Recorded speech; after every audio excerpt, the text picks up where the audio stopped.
Bonjour à tous. Dans cette vidéo, nous verrons comment restaurer les données d'une machine virtuelle KVM sous Linux. Et aussi, que faire si la machine virtuelle tombe en panne ou si elle ne démarre pas.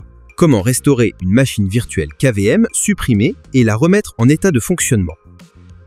Les fichiers de machine virtuelle Linux KVM sont stockés dans une structure spécifique et ont des formats différents selon le type d'information. L'emplacement standard des fichiers de disque de données de l'hyperviseur KVM sous Linux est var, lib, libvirt et images. Les extensions typiques des images disques KVM sont .qquad2, .img et .iso. Ce sont les fichiers qui stockent les données utilisateurs.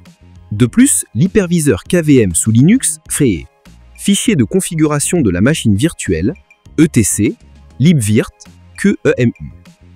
Journalisation d'opérations de la machine virtuelle, var, log, libvirt, QEMU. Socket, PID, fichier d'exécution, var, run, libvirt, paramètres réseau libvirt, etc, libvirt, QEMU et networks. Modèle ou vidage de paramètres de la machine virtuelle, home, utilisateur, VM, ou opt, VM. Que faire si une machine virtuelle KVM est endommagée, ne démarre pas ou génère une erreur ou une autre? Autrement dit, l'accès aux données d'une telle machine virtuelle est perdu. Les fichiers ne peuvent pas être lus ou copiés vers un autre emplacement.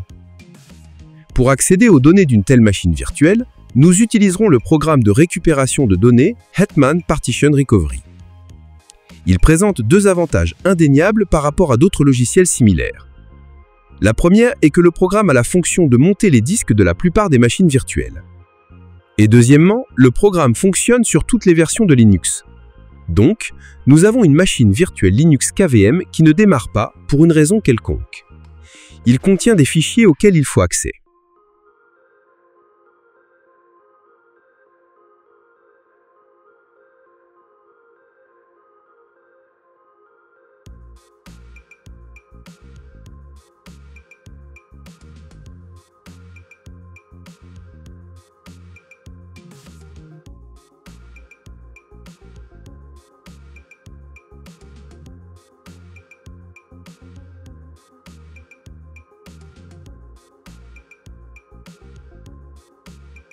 Pour accéder aux fichiers de la machine virtuelle, exécutez Hetman Partition Recovery. Le programme détecte les disques connectés à ce PC. Pour accéder à la machine virtuelle, nous allons monter son disque sur le programme. Pour cela, cliquez sur « Monter le disque ». Nous avons choisi Linux KVM. Si vous possédez une autre machine virtuelle, sélectionnez celle dont vous avez besoin dans la liste. Spécifiez le dossier contenant la machine virtuelle dans le programme et cliquez sur « Ouvrir ».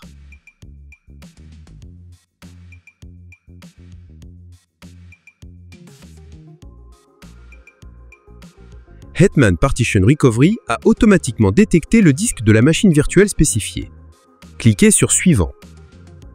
Après cela, le disque dur Linux KVM apparaîtra parmi les autres lecteurs comme un lecteur monté.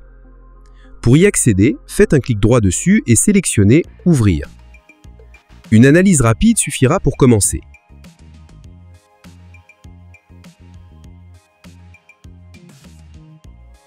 Voici les données de notre machine virtuelle. Accédez au dossier souhaité et enregistrez les fichiers nécessaires. Comme vous pouvez le voir, tous peuvent être visualisés dans la fenêtre d'aperçu.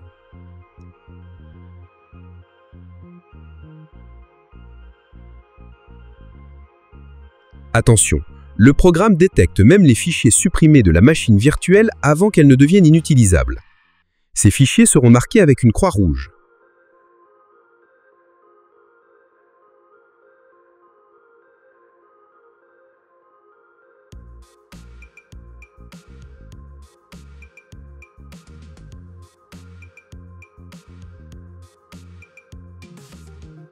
Pour restaurer un fichier ou un dossier, sélectionnez le souhaité et cliquez sur le bouton « Restaurer ».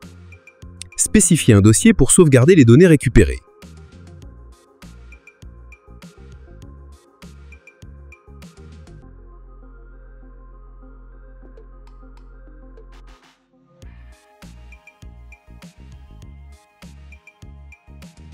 Les fichiers sont restaurés.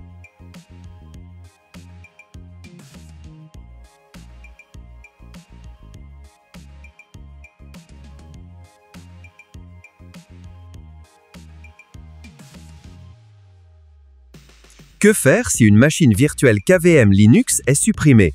Est-il possible de la restaurer? Imaginons que nous ayons un disque avec une machine virtuelle. Elle fonctionne, mais contient des données.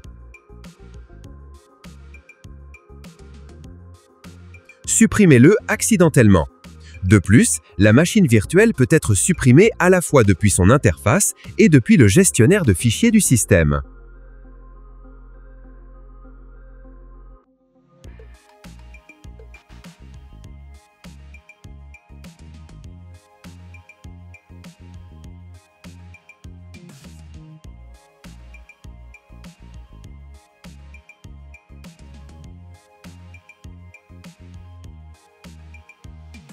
Pour le restaurer, lancez Hetman Partition Recovery. Le programme voit les lecteurs connectés à ce PC. Notre machine virtuelle était stockée sur le lecteur SDA2. Analysons-la. Faites un clic droit dessus et sélectionnez « Ouvrir ». Une analyse rapide suffira pour commencer. Attention!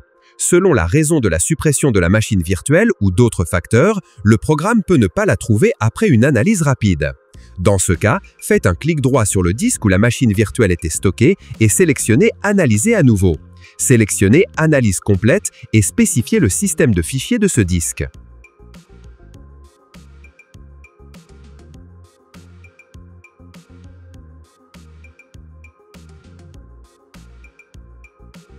Voici les données du disque analysé. La machine virtuelle dont nous avons besoin était stockée dans le dossier suivant. Nous y accédons et voyons le disque de notre machine virtuelle. Nous devons le restaurer.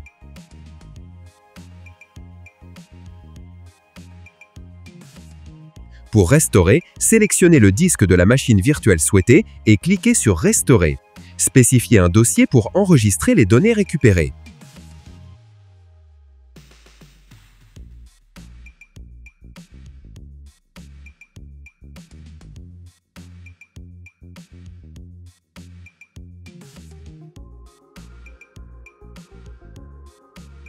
La machine virtuelle spécifiée a été restaurée.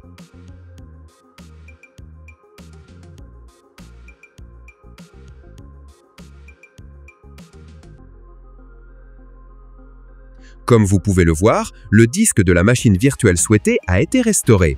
Pour plus de commodité, nous le déplacerons vers le dossier de la machine virtuelle KVM.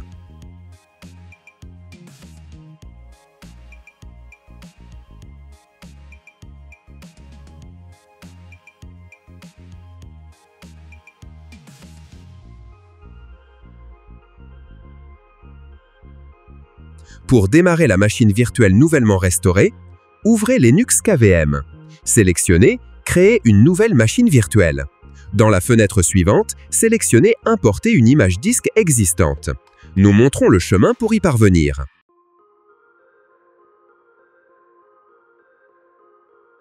Le type de système d'exploitation installé sur la machine virtuelle. Nous sélectionnons les paramètres de mémoire et de processeur. Et nous définissons le nom de la machine virtuelle.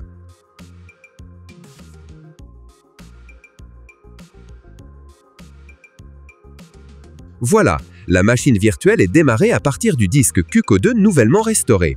Accédez au dossier dans lequel les fichiers ont été stockés. Ils sont tous en place, mais pas endommagés. Si la machine virtuelle ne démarre pas à partir du disque nouvellement restauré, elle peut être endommagée. Dans ce cas, vous pouvez récupérer des données de la même manière que celle d'une machine virtuelle endommagée, c'est-à-dire en important le fichier du disque dur de la machine dans le programme de récupération de données Hetman Partition Recovery. Conclusion. Comme vous pouvez le voir, Hetman Partition Recovery n'est pas seulement un programme de récupération de fichiers supprimés sous Linux, mais également un outil puissant pour travailler avec des machines virtuelles. C'est tout. Aimez et abonnez-vous à notre chaîne, écrivez vos questions dans les commentaires, suivez-nous sur les réseaux sociaux et utilisez la fonctionnalité de parrainage sur YouTube. Cela contribue à notre croissance.